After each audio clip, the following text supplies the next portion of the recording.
अमीर साहब आइंदा का नया अमल देंगे, लेकिन मैं आपको ये यकीन दिलाता हूँ आपके मिजाज भी बदल चुके हैं।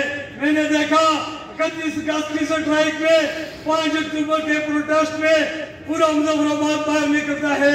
अब आप भी पुरअमन जंग नहीं लड़ना चाहते, लेकिन हम पुरअमन रहना चाहते हैं आखिरी हद तक, ताकि हमारे ऊपर ये एलिगेशन न लगे कि ये एंटी स्टेट है, ये एंटी पाकिस्तान है।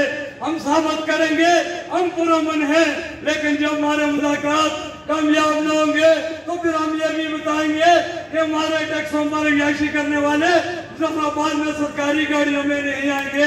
फिर हम भी ये बताएंगे कि याशियां तुम करो मसला कश्मीर के नाम पर, अब लोग तुम्हें मसला कश्मीर के नाम पर याशियां नहीं करने देंगे।